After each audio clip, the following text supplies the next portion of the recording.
Well, Mr. Chairman, the Joint Chiefs, generals, admirals, commanders, officers, senior enlisted, NCOs, enlisted, and every member of our American military, good morning. Good morning and welcome to the War Department, because the era of the Department of Defense is over. You see, the motto of my first platoon was, "Those who long for peace must prepare for war." This is, of course, not a new idea. This crowd knows that. The origin dates to the 4th century Rome and has been repeated ever since, including by our first commander-in-chief, George Washington, the first leader of the War Department. It captures a simple yet profound truth. To ensure peace, we must prepare for war. From this moment forward, the only mission of the newly restored Department of War is this: warfighting, preparing for war and preparing to win, unrelenting and uncompromising in that pursuit. Not because we want war, no one here wants war, but it's because we love peace. We love peace for our fellow citizens. They deserve peace, and they rightfully expect us to deliver it. Our number one job, of course, is to be strong so that we can prevent war in the first place. The president talks about it all the time. It's called peace through strength. And as history teaches us, the only people who actually deserve peace are those who are willing to wage war to defend it. That's why pacifism is so naive and dangerous. It ignores human nature and it ignores human history. Either you protect your people and your sovereignty, or you will be subservient to something or someone. It's a truth as old as time. And since waging war is so costly in blood and treasure, we owe our republic a military that will win any war we choose, or any war that is thrust upon us. Should our enemies choose foolishly to challenge us, they will be crushed by the violence, precision, and ferocity of the War Department. In other words, to our enemies, F-A-F-O. If necessary, our troops can translate that for you. Another way to put it is peace through strength, brought to you by the warrior ethos. And we are restoring both. As President Trump has said, and he's right, we have the strongest, most powerful, most lethal, and most prepared military on the planet. That is true, full stop. Nobody can touch us. It's not even close. This is true largely because of the historic investments that he made in his first term, and we will continue in this term.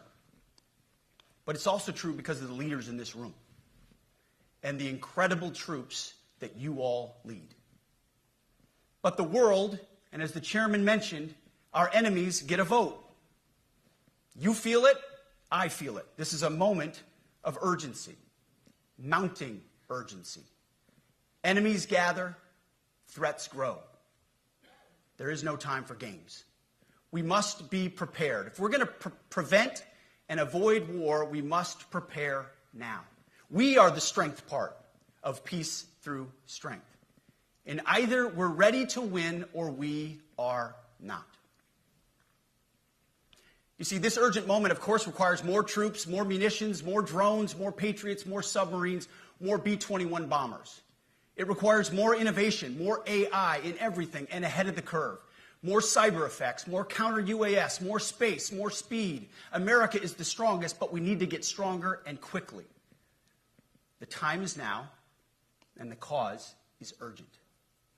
The moment requires restoring and refocusing our defense industrial base, our shipbuilding industry, and onshoring all critical components. It requires, as President Trump has done, getting our allies and partners to step up and share the burden. America cannot do everything.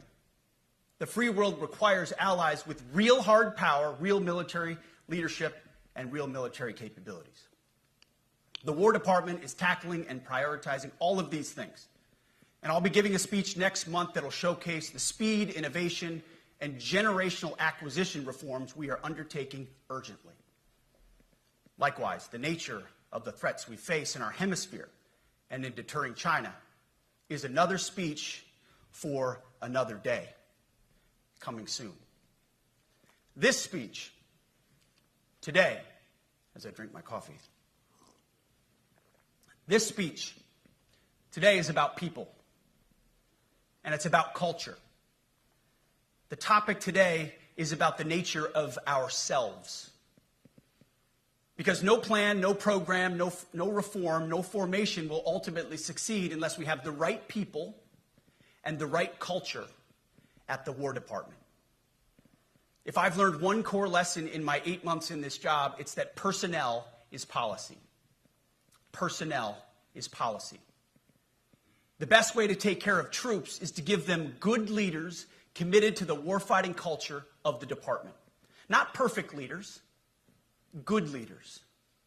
Competent, qualified, professional, agile, aggressive, innovative, risk-taking, apolitical, faithful to their oath and to the Constitution. Eugene Sledge, in his World War II memoir, wrote, quote, "War is brutish, inglorious, and a terrible waste. Combat leaves an indelible mark on those who are forced to endure it. The only redeeming factors are my comrades' incredible bravery and their devotion to each other." In combat, there are thousands of variables, as I learned in Iraq and Afghanistan, and as so many of you did in so many more places. Leaders can only control about 3 of them. You control how well you're trained, mostly how well you're equipped, and the last variable is how well you lead.